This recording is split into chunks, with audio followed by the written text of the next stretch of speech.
Well, thanks for joining me. Today, I'm at an out-of-town retail park, which is an unusual place for me to do a GroundHopper video on this channel.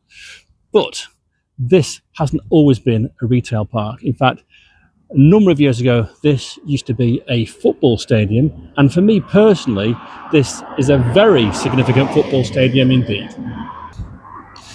Well, there's not much that resembles a football stadium here today, but this used to be the home ground for Chester Football Club, and latterly when they rebranded they were known as Chester City Football Club.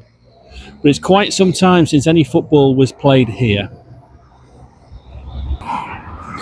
Well, the significance of this former football stadium for me is, of all the football grounds that I've been to over the years, this was where it all started. This was ground number one on my spreadsheet. Yes, Chester played a match here in the 1977-78 season, and they played against Cambridge United, and that was the very first game that I went to. And to be perfectly honest, I can't say it was love at first sight. I didn't fall in love with football here because it was a pretty dour match. It finished 0-0. The only thing of note that happened in the game, I think, was that Chester missed a penalty. They hit the post. So that was a memorable occasion for me, not for the actual football side of it, but for the fact that it was significant. It was my first ever ground. I think the only other thing to note was from that match that the Cambridge manager was Ron Atkinson, and he had a career in football management after Cambridge, where he went to West Bromwich Albion, Manchester United, Sheffield Wednesday and Aston Villa. And that was before he had a career in television as a racist TV pundit. So that game may well have been forgettable, but it's still a landmark occasion for me. Well, I reckon I'm stood pretty near the centre spot where it used to be in the old Sealand Road Stadium. It's hard to imagine that this was ever a football ground of any description. Behind me, where Tim Hortons and Burger King is, that would be the main stand. It was a real good stand. It had a raised elevation because the seating didn't go right down to pitch level. So every seat in that stand had a decent view.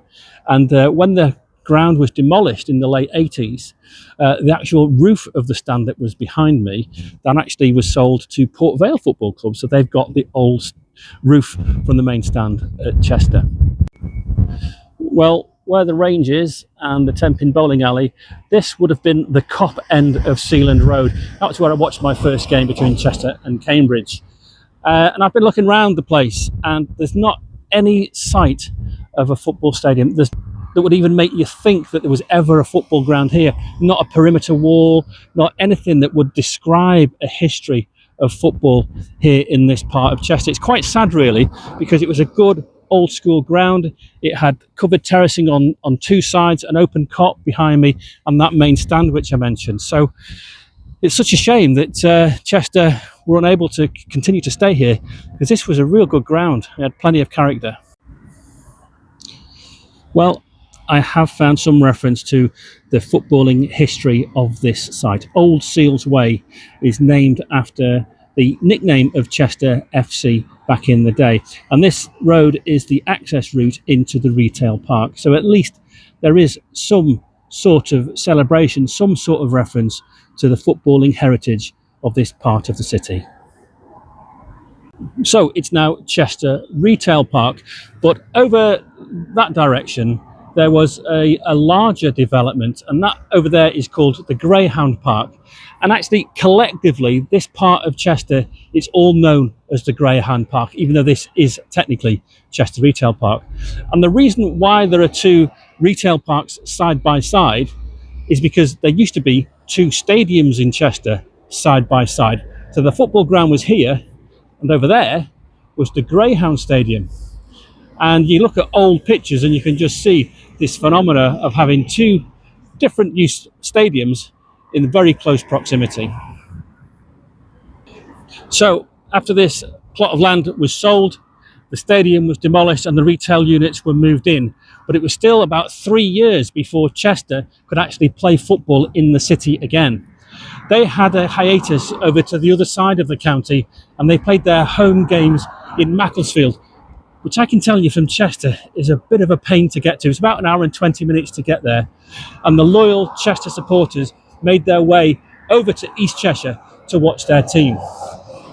I've got a number of friends who are die-hard Chester supporters, and one of them was chatting to me last year about the lowest point that they ever had.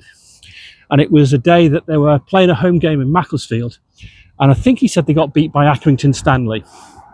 But that was the same day that Chester's biggest, most fierce rivals, Wrexham, were playing a home match in the FA Cup. And that day, Wrexham beat Arsenal 2-1. And for my friend Pete, that was the lowest point of being a Chester supporter. So after the Exile in Macclesfield, the club did return to Chester. And about half a mile down the road there on Bumpers Lane, the Diva Stadium still stands. And that's where Chester moved into after those years away. Well, in their glory days of the 70s, Chester had some remarkable cup runs in the League Cup and in the FA Cup. And some of the remarkable performances that they put in, and I think Chester supporters probably still talk about the game in the mid-70s against Leeds United. Again, I'm repeating myself, but it's just hard to imagine that anything like that could take place when you look at the retail park that's there now.